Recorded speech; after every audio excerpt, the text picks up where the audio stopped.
भिक्षुक महाराज की, सतगुरु स्वामी समनदास जी महाराज की, आज के महान सत्संग की सभी महापुरुषों की सतनाम सत रविदास। जय गुरु समनदास।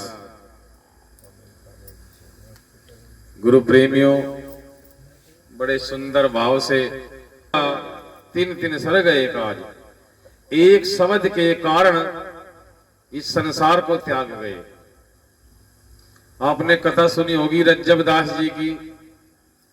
रज्जब दास एक इस्लाम धर्म में हुए और रज्जब दास को बचपन में अपने ही समाज में किसी लड़की से प्रेम हो जाता है और बचपन का जो वो प्रेम था वो इतना परवाना चढ़ा, उसकी चर्चा दूर दूर तक फैली। इतना प्रेम एक दूसरे में इतना प्रेम गाढ़ा प्रेम हुआ, उनकी चर्चा दूर दूर तक फैली। दोनों प्रेमी जवान हुए, एक दूसरे के परिवार को निमंत्रण दिया गया शादी का कि रज्जब दास के संग इस लड़की की शादी की जाए। उधर रज्जब दास के परिवार के लोग नहीं मानते रज्जब दास की शादी उसी घर में की जाए, और जिस घर से वो लड़की थी इस्लाम धर्म से ही, वे भी राजी नहीं होते रज्जब दास से शादी करने के लिए। दोनों में विवाद होता है, लेकिन वो बचपन का प्रेम था और प्रेम भी परवाना छुआ हुआ था। इस तरह का प्रेम था, अटूट प्रेम था। लेकिन रज्जब दास ने अपने कर्म को ऐसा बनाया, अपनी मेहनत को ऐसा किया कि परिवार को राजी किया। वो रज्जब दास जानता है उसने कितनी मकसद की, कितनी मेहनत की, कितना प्रयत्न किया परिवार को मनाने के लिए। जिस घर से वो लड़की थी उस परिवार को भी राजी किया, मनाया। बचपन का प्रेम पाने के लिए पता नहीं कितनी उसने मेहनत की होगी। एक समय ऐसा आया वो निकाह करने के लिए घोड़ी पर बैठकर मोड़ बांध कर चला गया। उस गांव में रज्जब दास की यात्रा निकल रही थी। थोड़ी दूरी पर वो घर था जहां पर निकाह करने के लिए रज्जब दास को जाना था।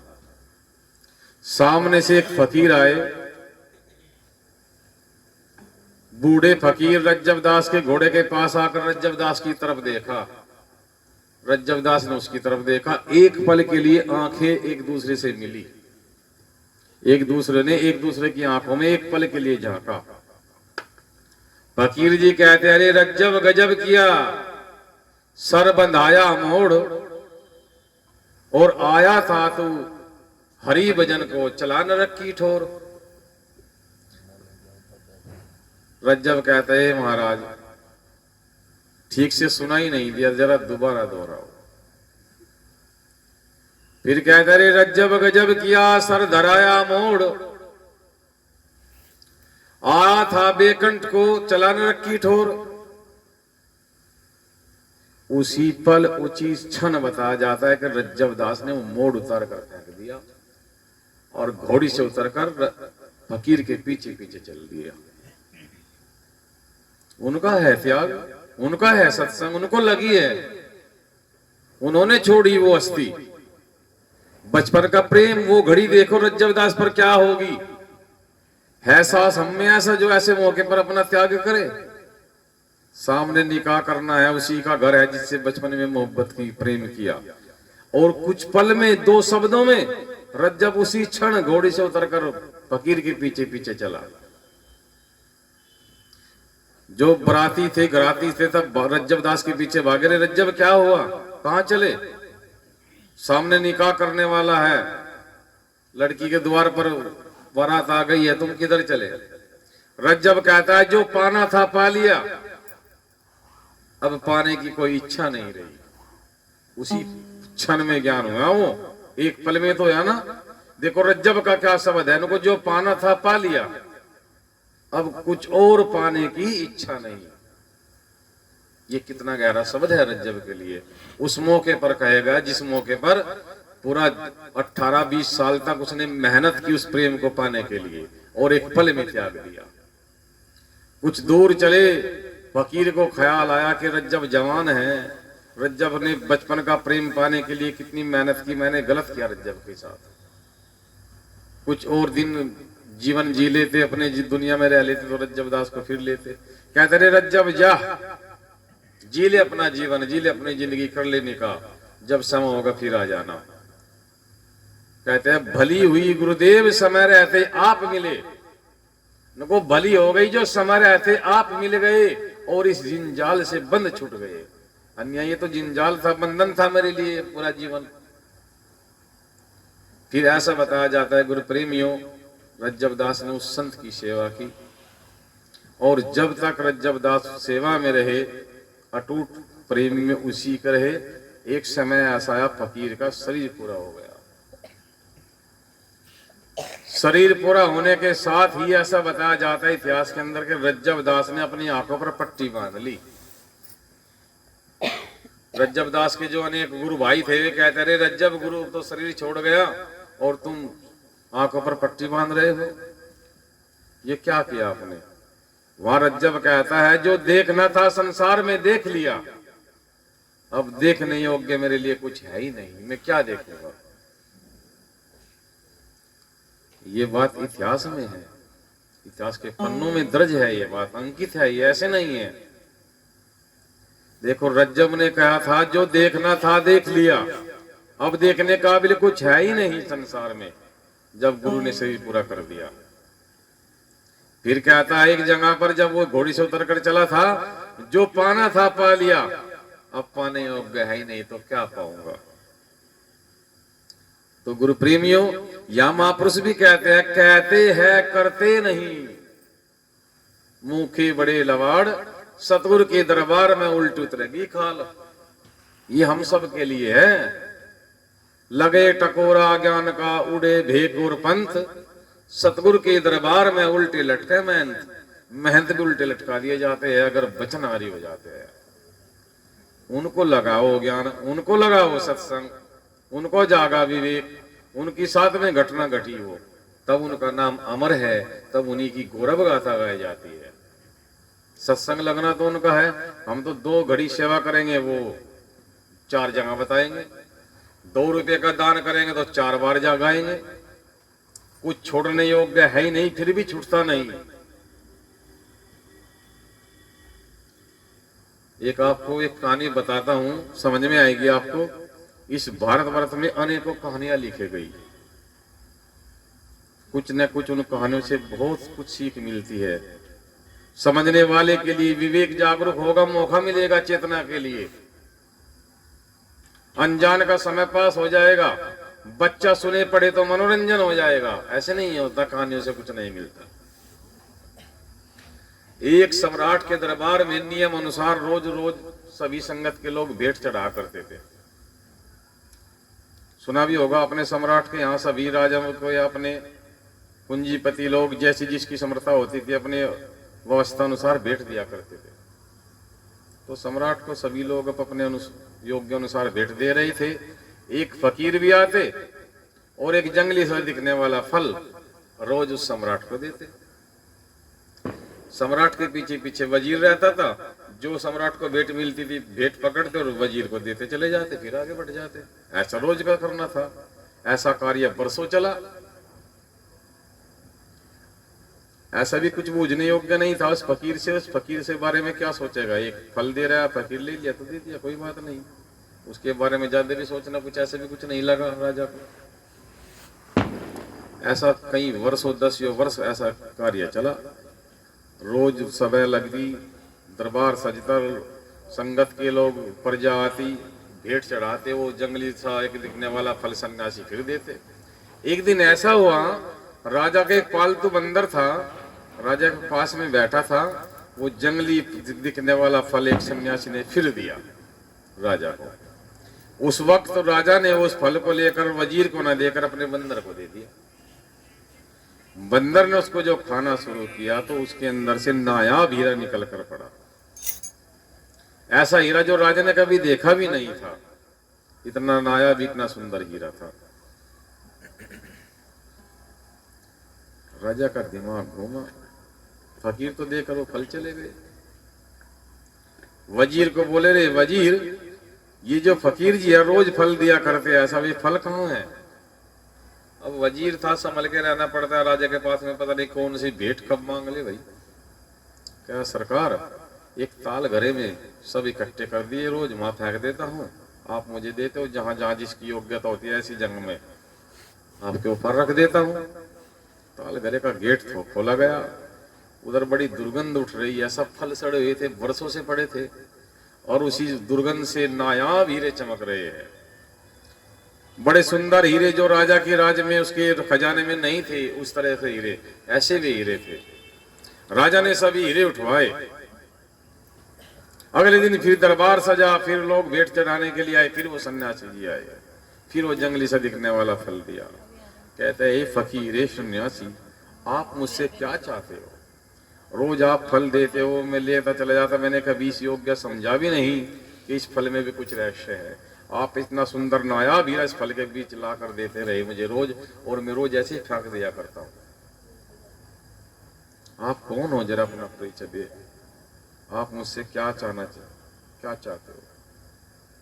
कहते हैं, राजन, मेरा तो ये क्रम है, 10 साल हो गए ऐसे करते करते, रोज एक मैं आपको हीरा देता हूँ, रोज आप उसको फेंक देते हो, आपकी इच्छा आप देखते हो या नहीं देखते, जो मेरा क्रम है मैं करता चला गया। ऐसे जीवन में रोज हमें हमारी जिंदगी नायाब हीरे सौंपती है, जाने अनजाने में, भूल में, धोखे में हम उसको गवा चले जाते हैं। ऐसा नहीं कि उस राज सम्राट को ही मिले वो हीरे, उस जैसी सौगात, उस जैसी नायाब चीजें हमें रोज मिलती है जीवन में, इस्तेमाल नहीं कर पाते, समझ नहीं पाते।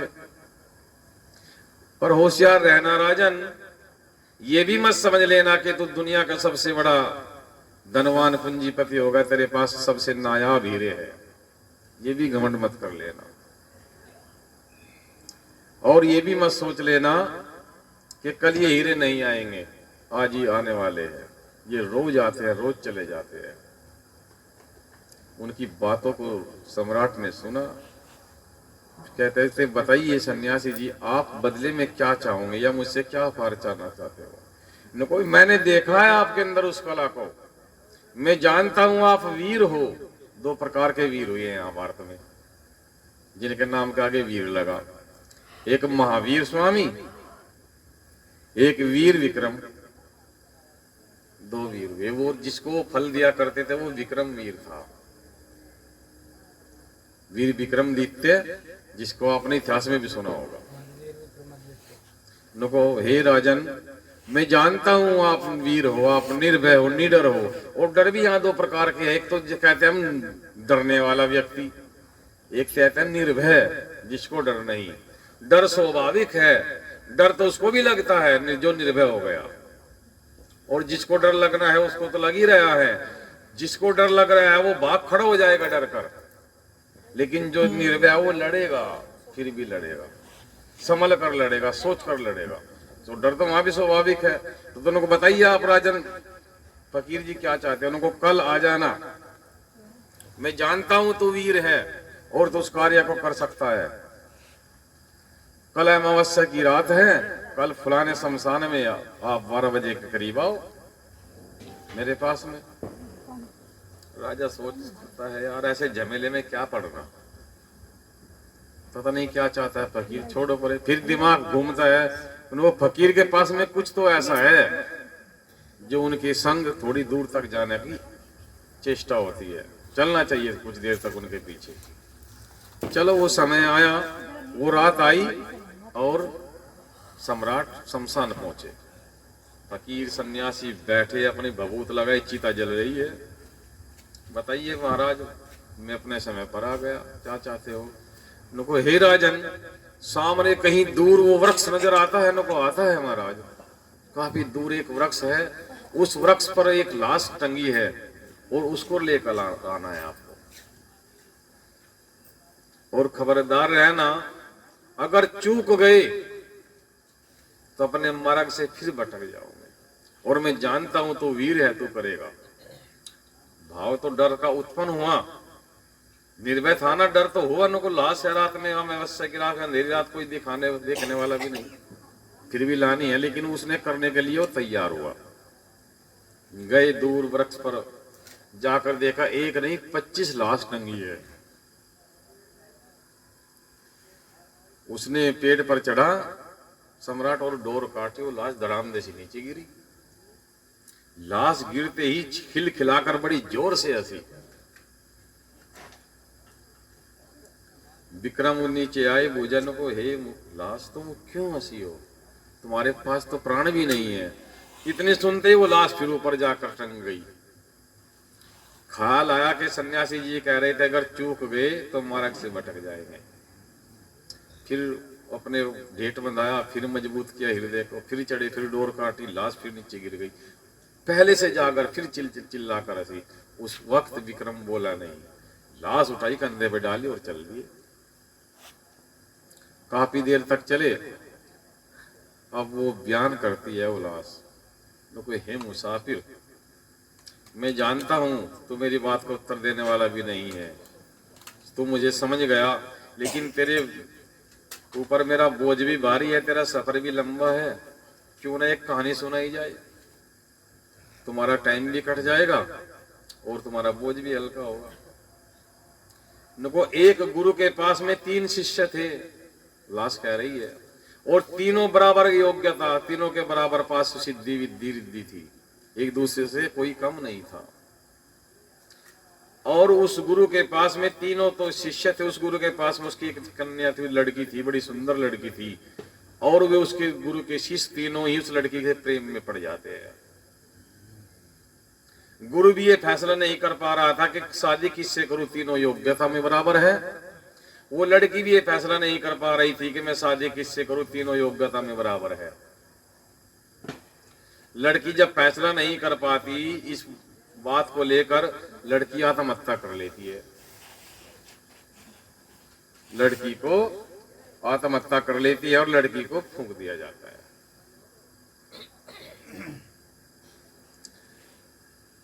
एक लड़की फूंक गई, मर गई, 3 प्रेमी जीवित है। एक प्रेमी ने वहीं भभूत लगाई और बैठ गया। एक प्रेमी बैराग में पागल होकर उसके याद में निकल गया, भरमन में उसी को गाने लगा जैसे मजनू। एक व्यक्ति ने भी अस्थियां उठाई, धोकर साफ सुंदर रखी, उठा कर रख ली। वो जानता था कि कोई मंत्र ऐसा है जो इन हड्डियों पर, इन फूलों पर सिद्ध किया जाए और वो लड़की फिर जवान हो जाए, फिर सामर्थ हो जाए। उसने वो रोज नुलानी धुनाली साफ करनी। तीसरा व्यक्ति वो वहीं बैठा था, एक व्यक्ति पागल होकर निकल गया था उसके वैराग में। तीनों यानी उसके वैराग में बराबर थे। अब वो कहते हैं जो घूमने निकला था उसको कोई सन्यासी मिला, वो जो मंत्र जानता था, जो उन हड्डियों पर किया जाए और वो हड्डी फिर से उस लड़की के रूप में सामर्थ हो जाए। उसने वो सन्यासी से मंत्र सीखा जो भ्रमण में निकला था, और वो मंत्र सिद्ध किया। मंत्र सीख कर वो अपने फिर वहीं पहुंचा जहां पर समाधि लगाए बैठे थे। सभी को भाई वो यहाँ जो लाश फूकी थी वो हड्डियां क्या, एक कहता भाई मैंने वो उठाकर रखी है भाई, तुम वो दिखाओ भाई, उसको तैयार करेंगे। हड्डियां आई, उस पर मंत्र सिद्ध किया, वो लड़की फिर जवान हो गई, पहले से भी ज्यादा सुंदर, पहले से भी ज्यादा जवान। अब तीनों फिर तैयार खड़े हो गए, तीनों तो प्रेमी थे। फिर वो लड़की सी संजम में कि शादी किससे करूं, वर किसको करूं, तीनों तो योग्यता में बराबर है। कहते रे बताई विक्रम, अब वो पत्नी किसकी है, अब तुम्हें उत्तर देना है। और विक्रम जान गया था अगर मैं बोलूंगा फिर ये लाश नहीं टंग जाएगी। अगर तुम सही उत्तर ना दे पाए तो फिर कुछ पलों के बाद तुम्हारी मृत्यु हो जाएगी। विक्रम जी, तुम कुछ दिनों, उस समय के बाद, कुछ पल के बाद मृत्यु प्राप्त कर पाएंगे। तीनों तो बराबर थे ना, हकदार, उसको बुलवाना चाह रहे थे। लेकिन अब वो अपने विवेक से, हम तो सब जान रहे, सुन रहे इस कहानी को, फिर वो पत्नी किसकी हुई। उधर विक्रम को उत्तर भी सटीक देना है और कहानी से हमें कुछ सीख भी लेनी है। ऐसे नहीं कहानी सुनाई कि मैंने आपका समय लिया, इसमें कुछ रहस्य था ना, इसमें तभी तो खुलेगा ना। वो मैंने बताया था कुछ कहानी से सीख मिलेगी, विवेक ही सुने तो शोध हो जाए। अज्ञानी सुने तो टेम कट जाए, बच्चे को सुना जाए तो मनोरंजन हो जाए। जो वहीं धुनी बन रमा कर बैठ गया, इधर गया ना आया, वो कहता है पत्नी मेरी। जिसने अस्थिया उठाकर रखी वो कहता है पत्नी मेरी। जिसने वो मंत्र सीख कर आया वो सामर्थ्य की, वो कहता है पत्नी मेरी। बताओ विक्रम पत्नी किसकी? और नहीं बताओगे तो मृत्यु हो जाएगी अगर उत्तर ना दे पाए। किसकी हुई पत्नी? जो वहीं बैठा था। किस विद? किस विद? जिसने सामर्थ करी है वो तो पिता के समान है ना। बहुत बढ़िया। और जिसने उसकी रक्षा करी है। देखो गुरु प्रेमियों, यहां से इस कहानी से क्या सीख मिली? जिस व्यक्ति ने वो उस मंत्र से उसको सिद्ध किया और जवान किया, वो है पिता समान। पिता के समान उसको सामर्थ्य पैदा कर दिया। और जिसने वस्तियां उठाकर रखी वो पुत्र समान, पुत्र तुल्य, उसने उसकी सेवा करी। और जो कहीं आया ना गया वो पति तुल्य। दोनों ने एक प्रेमी ने कार्य किया बाप का रूप लेकर, एक प्रेमी ने कार्य किया पुत्र का रूप लेकर। एक प्रेमी ने कार्य किया वहीं आया ना गया, वहीं बैठ गया, तो पत्नी उसकी। विक्रम ने फट जवाब दिया, पत्नी उसकी जो कहीं आया ना गया। नुको कैसे? नुको जिसने सामर्थ्य किया वो पिता समान, जिसने सेवा की वो पुत्र समान। फिर लाश उठी उसी पेड़ पर जाकर। यहाँ से ऐसी 25 कहानियां शुरू होती है। ये विक्रम बेताल की कहानी है। आप सोच भी नहीं पाओगे कि विक्रम बेताल की कहानियों से हमें कोई सीख भी मिलती होगी, लेकिन है। यहाँ से फिर कहानियां शुरू होती चली जाती है। इसलिए गुरु प्रेमियों, अभी जो भाई वाणी कह रहे थे ना, सत्संग में आना है खंडे की धार। वास्तव में गुरु प्रेमियों, ये खल्ला का घर नहीं जो सो जाए पैर पसार। मुझसे को कहना है मुसलमान खल्ला भाई जाकर अपनी मुझसे के घर में अपना राजा है, मेरी मुझसे का घर है, अपना पड़ा, ना कोई कहने वाला ना सुनने वाला, जी खाना होगा खा लें, नहीं पड़े बस। ऐसे थोड़े सत्संग में होगा। सत्संग में तो गुरु प्रेमियों, जब ये एक एक वाक्य, एक एक वाणी का रहस्य इतना गुड़ होता है, इतना बहुमूल्य होता है। अगर एक वाणी के बात को भी अमल किया जाए, एक नुक्ते को भी मान लिया जाए, तब भी बेड़ा पार हो जाता है।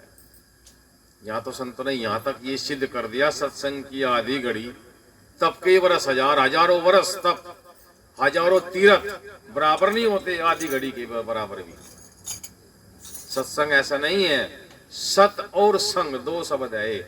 सत और संग। जब ये जान लो कि संग किसका करना, सत का। अभी तो ये नहीं पता सत है क्या, तो संग कैसे करोगे? जानना तो इन चीजों का है, सत है क्या और संग किसको करना। ऐसे नहीं मिला ये शरीर हमें। इस शरीर के अंदर बहुत कुछ है। इस शरीर के तो संग किए ना। और गुरु प्रेमियों, बताना चाहूंगा, जैसे इस शरीर के अंदर ये सांस कह लो, आत्मा कह लो, जीव कह लो। अभी वाणी कह रहे थे यशपाल जी, इन्होंने कहा था कही रविदास आत्मा खोजो,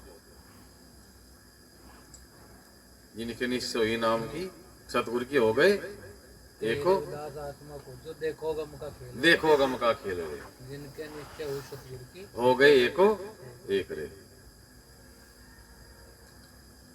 जब इस शरीर के अंदर हर प्रकार की ग्रंथियां है, ग्रंथियां रुकावट, गांठ होती है, ग्रंथियां रुकावट है, जिसको हम कहते हैं रोगी काया।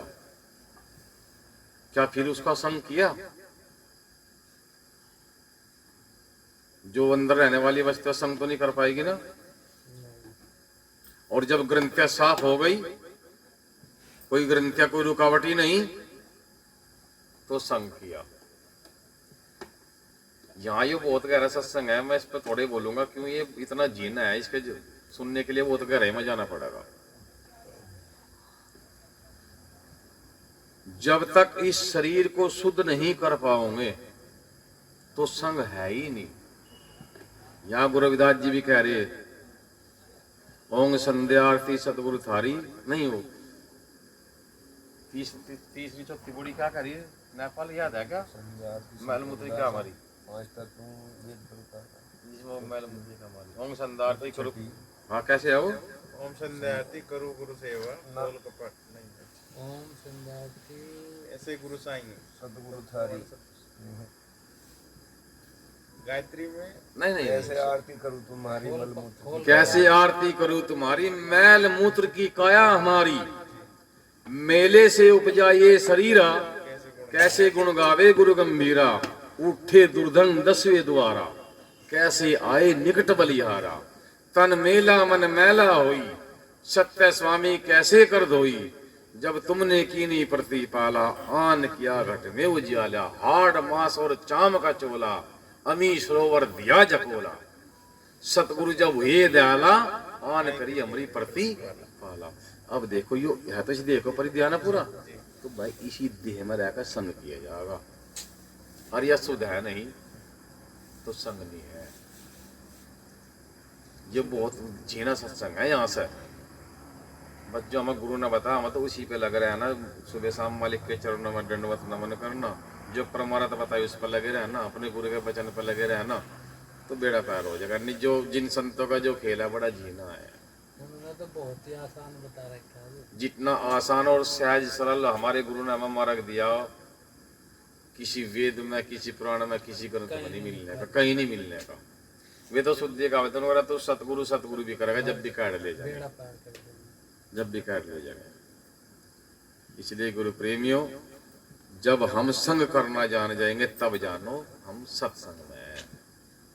वो बहुत गहरा कहा सत्संग माना है खंडे की धार। जानना और मानना और संग करना अपने आप का है। इसी देह में रहते ही करना है। और जब यह देही शुद्ध नहीं और इसका गुरु समनदास जी ने बड़ा सरल सा उपाय बता दिया बड़ा सहज है। मन शुद्ध यानी मन के जो विकार है वे मन के अंदर से निकल जा। छल कपट ईर्षा है ना। वचन शुद्ध वचन के अंदर 2 प्रकार के बताए। एक वचन गाओ एक वचन दवा औषधि। फिर कर्म शुद्ध। जब कर्म भी शुद्ध है मन भी शुद्ध है वचन भी शुद्ध है तो फिर कोई अटका नहीं है। फिर मार्ग साफ सुथरा है भागे चले जाएंगे। यो ही सत्संग है। और इसे करने के लिए देखो क्या का त्याग किया क्या क्या उन्होंने प्रयत्न निरतन किए संतों ने। और गुरु ने कितना सहज और सरल बता दिया। लेकिन ये वही कर पाएंगे जिन पर गुरु की दया और कृपा जिनको वो तीर लग गया जिनको गुरु भा गया। अन्यथा गुरु प्रेमियों बताया भी है जाकी गुरु में आस्था क्यों बिगड़े काज। जगत मजदूरी दे है क्यों रखे महाराज। जब संसार मजदूरी दे रहा जिन काम करने के लिए गए तो महाराज तो रखने का ही नहीं। लेकिन आस्था तो गुरु में हो लगन तो गुरु में हो। छोटे से 2 शब्द है जिनके गुरु याद वे गुरु के याद। जिनके गुरु याद नहीं सो नर बारा बार। राखो गुरु को आज्ञा मान अपने सिर मस्तक का टोप चढ़ाई। बस यो ही है और कुछ भी नहीं है। जिसने अपने गुरु को शीश पर धर लिया अपना आज्ञा मान कर चल लिया हो गया बेड़ा पार। बड़ा सहज भी क्या संतों ने। कबीर साहब ने भी कहा कि जगह कई कबीर सुनो भाई साधो सतगुरु मिल गए तिल बोल मन मस्त हुआ। फिर क्या बोल यहाँ गुरु जी ने बड़ा सरल किया मन चंगा कटौती में। तो गुरु प्रेमियों संग करना है सत का। और सत है ये बोड़ी जिसे हम ले बैठे सतनाम जी। चलो भाई साजिन दो नाक का लगा। चलो फिर आरती कर लेंगे। क्या टाइम होगा? 4:45 हो गई। हम तो फिर गाना भी 7